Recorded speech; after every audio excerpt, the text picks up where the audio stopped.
pas te tourner. Prenez d'abord les bras ici et les mains à tourner. Non, c'est pas toi ça. Alléluia. Quand tu sens la maladie venir, dis à la maladie, mon cher, rentre à la croix. C'est là que tu es censé être. Quand tu lui dis ça, la Bible dit qu'il va s'en aller. Résistez au diable et il fera quoi? Il fuira. Votre ennemi rôde autour de vous. Comment est-ce qu'il rôde? Il t'envoie d'abord les mots de tête. Quand il voit que tu deviens faible, il dit ok, c'est le bon moment. Boum, il ajoute quelque chose à l'estomac. Il y a même des gens qui marchent en train de se glorifier. Vous voyez, moi je souffre de l'estomac. Tu n'as pas honte? Ah là, dès que vous me voyez ici, je souffre des yeux. Hein? Je souffre des yeux. Je souffre de l'estomac. Hein? Il ne faut pas me mettre beaucoup de sel. Non. Mais je plaque malaki. Je ne mange pas ça. Frère, mange tout. Il y avait une sœur qui m'avait appelé un jour. Oh, je souffre de l'estomac, mais fait mal. Je ne peux pas manger les haricots. Je lui ai dit, je vais prier pour toi maintenant. Les soirs, mange les haricots. Amen. Comme ça, si ces haricots-là, ça va te tuer. Donc, je ne prie pas Dieu. Amen. Alléluia. Amen. Pourquoi est-ce que tous les messages que le diable te dit, tu acceptes? Même si c'est le médecin qui te le dit. Le médecin, c'est un homme, non? Je vais croire à Dieu ou bien je vais croire à un homme. Alors, un homme ne peut pas me convaincre que moi j'ai telle maladie. Non, ça ne peut pas entrer. Dieu a commis une erreur. Je pense que c'est toi-même qui as cette maladie. Alléluia. Un jour, quelqu'un m'a appelé. Il m'a dit, tu sais, on était en train de prier, on a vu dans une vision, tu es tombé malade. J'ai dit, c'est pas moi, c'était vous-même. Comment est-ce que vous allez me voir tomber malade? Moi, je ne vais pas tomber malade. Alléluia. Quelqu'un qui est caché en Christ, il est intouchable. Oui. Tellement intouchable que quand la maladie vient, elle voit le feu, elle fuit. Alléluia. Je déclare aujourd'hui la fin de la maladie dans ta vie au nom de Jésus-Christ. Yes. Vous devez comprendre que de la même façon qu'il est mort pour vos péchés, il est mort pour votre maladie.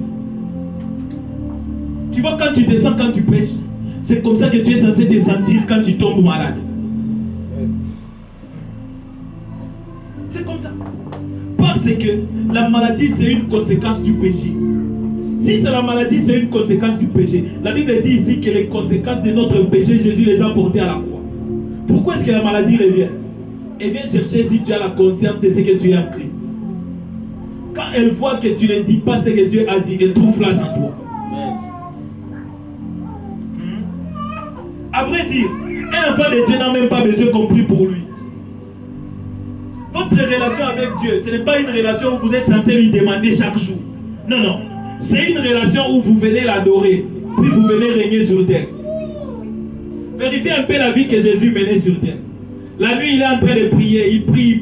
Le matin, il vient, il dit, je te ordonne, lève-toi et marche. C'est ça. Il dit que tes yeux s'ouvrent maintenant. C'est ça. C'est-à-dire qu'il régnait sur terre pendant la journée. Il intercédait pendant la nuit. C'est ça votre vie. Si tu as l'habitude de laisser tous les problèmes à Dieu la nuit, les jours tu vas venir comme un roi. Tu donnes des ordres et ça s'exécute.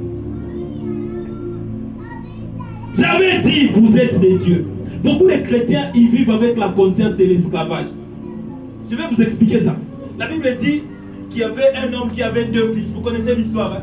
L'un est venu, il lui a dit, donne-moi ma part, je m'en vais. L'autre, il est resté. Les jours où celui-là, il est revenu, son papa, il a fêté. L'autre, il a dit quoi? Moi, je t'ai servi toute ma vie. Tu n'as même pas donné un petit chevreau comme ça que je mange avec mes amis. Son père l'a regardé, mais toi, hein? Tout ce que tu vois là, c'est pour toi, non? Donc, il ne fallait pas me demander, il fallait simplement partir, prendre et tuer. Beaucoup de gens, ils se disent ça. Si je commence à servir Dieu, Dieu va me bénir trop. Non, non, non. Tu es béni quand tu es déjà en Christ. Regardez, tu ne gagnes pas la faveur de Dieu quand tu le sers. Tu es déjà favorisé quand tu es en Christ.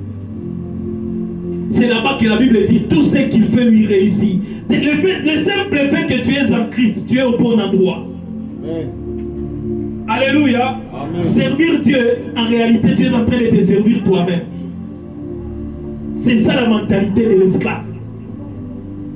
Vous servez Dieu. Oh, tu vois, si je ne prie pas, les démons vont me faire. Non, non, non, non, non.